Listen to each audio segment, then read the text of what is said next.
kukungamidzai pano pachirongwa papaivapo kare audiobox patiri kupfuurira mberi nebhuku redu kumuzinda hakuna woko.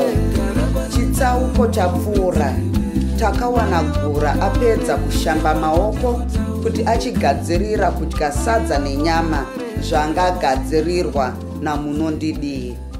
Nhasi tiri kupfuurira pamberi chitsauko 5b. Ko, iwe waguta here?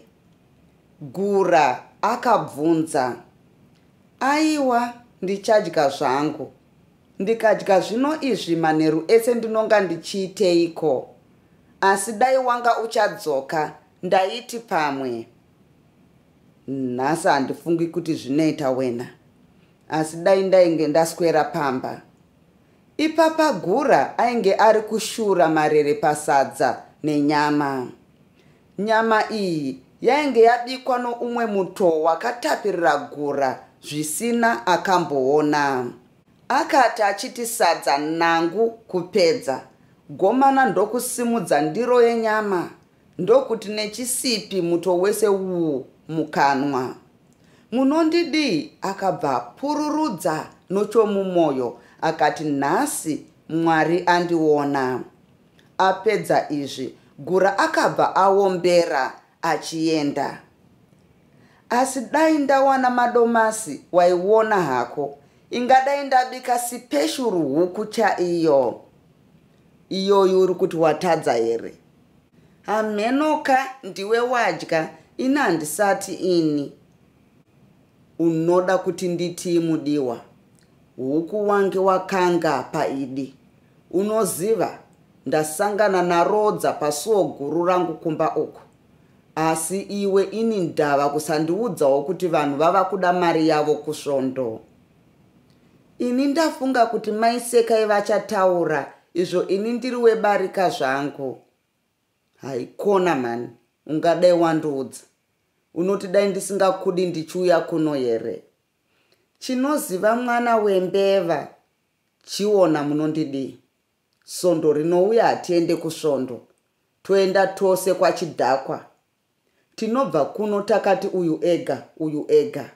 Tikange tavayo toona zvekuita. Uko mari yevanhu inoenda nani? Ndichazviona, hazvina basa izvo. Chienda, mai vasekai angazopenga. Alright, ndichauya mangwana. Aiwa mangwana handisipo. Hausipo, uri kuenda kupi kwandisingazivi ini? Aiwa, kutamba zvangu, Gura, chienda. Ukaramba uri pano, vanhu vangazozvinzwa. Alright. Gura akabva apurura. Munondidii akasara akadzana, akapururudza pamwe nokuimba. Izvo aida zvainge zvaitika. Apo Gura akasvika kumba kwake, akawana maisekai vatorara zvavo kare. Mukadzi uyu ainge arara neshungu nokuti aiva ofunga zvakawanda namafambiro omurume wake. Zvakapinda Gura, vakamunzwa zvavo, asi havana kuda kumuka. Gura akabatidza mwenje ndokuenda kutafura kuti adye sadza. Akasvikowana rine hwohwa hune dovi.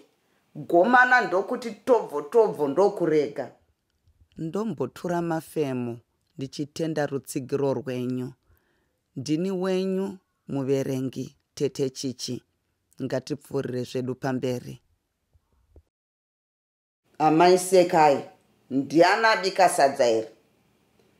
Amai Sekai havana kudaira. Vakaramba zvavo vachiita sevakarara. Hamusi kunzwa here mumba umo? Ndauwe, mai Sekai vakazodaira. Ndati ndiani abika sadza mbodza iri? Vasikana vabika, mai Sekai vakadaira vainokushama kukuru kwazvo. Kubvira kuroorana kwavo murume wavo ainge asati ambobvunza zvakadai izvi. Magariro omurume wavo ainge osanduka paduku napaduku. ainge achisanduka kudivi risina kunaka. Vachipishana nepfungwa idzi, vakanzwa otaurazve.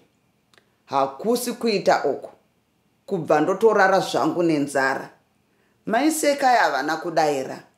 Hasha dzavo dzakaita kuti vanyarare. Pfungwa dzavo idzi dzakavadya mwoyo. Ramangwana vakafumira kwa baba Rodza kuti vondovaudzawo dambudziko ravo.